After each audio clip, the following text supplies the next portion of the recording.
Hi, my name is Jennifer Rao and I'm part of the nonprofit Sociocracy for All, and we do training and coaching around governance. This video is about decision making in sociocracy, and in this video we will only talk about the consent process, which is between a proposal and a decision.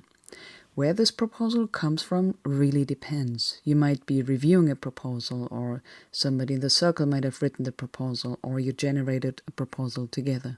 It makes a lot of sense to go for consent early, so to push for a decision.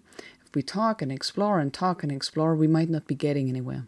You might not even know whether you all agree. If someone puts a proposal on the table, then people can respond and things move forward. That's why working towards a concrete proposal early is a good idea.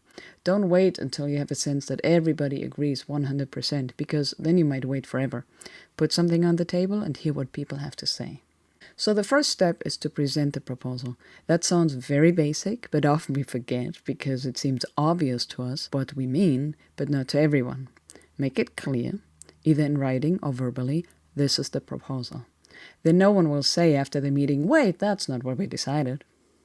Okay, now look at the proposal. First step is to make sure everybody understands the proposal.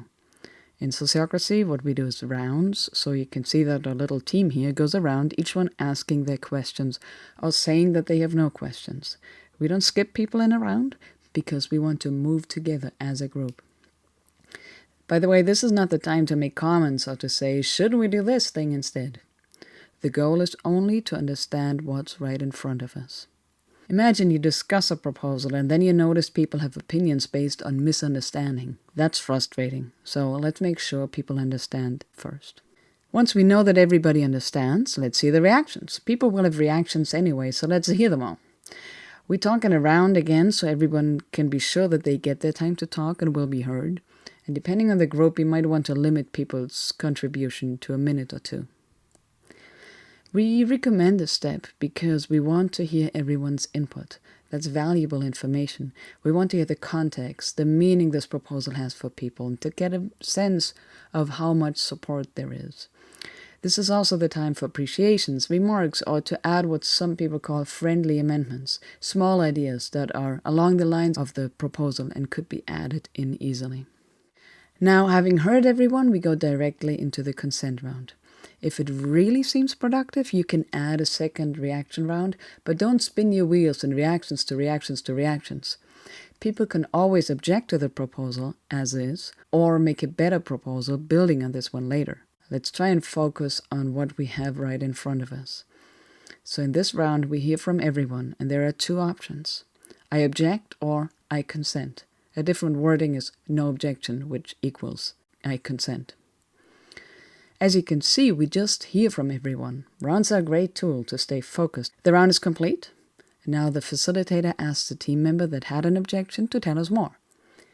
An objection has to be reasoned. An objection by definition is a concern that carrying out the proposal might have negative impact on the circle's ability to do their work.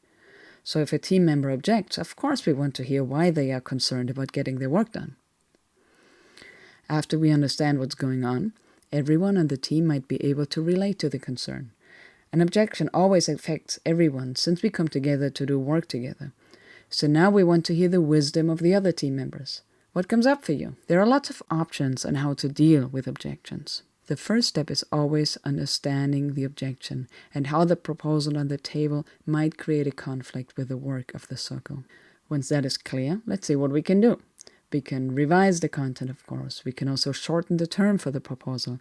That means we try something out for a period of time that seems safe enough, and then evaluate and see what we've learned. Often people who object are willing to give that a try. And we often combine it with the other option that we call measure the concern. If the concern is, for instance, that our member count might go down if we make this change in the proposal, let's try the proposal for a bit and keep an eye on the member count. So we measure the concern. The idea is that not trying anything does not give us any new data. So we run small-scale experiments instead, so we have more data. The next set of options has to do with getting more information that other people might have. Ask a different team, form a focus group, and we call those helping circles. Let them do some research. Or give the author of the proposal all our feedback and let them do a rewrite. The idea here is to move forward without wasting too much meeting time. What can we do with this proposal to get the information we want and get the rewrite done without us spending 2 hours on it? Everyone in the room here in our little group got some training, so here our little team is playing with those options. They continue to talk in rounds and come up with a better proposal that seems to address the issue brought up in the original objection. If there are a lot of changes made to the proposal, they might have to start the process again so they don't lose track of what the current proposal is. Once you have several versions and several ideas layered on top of each other, it's good to jump back so we have clarity.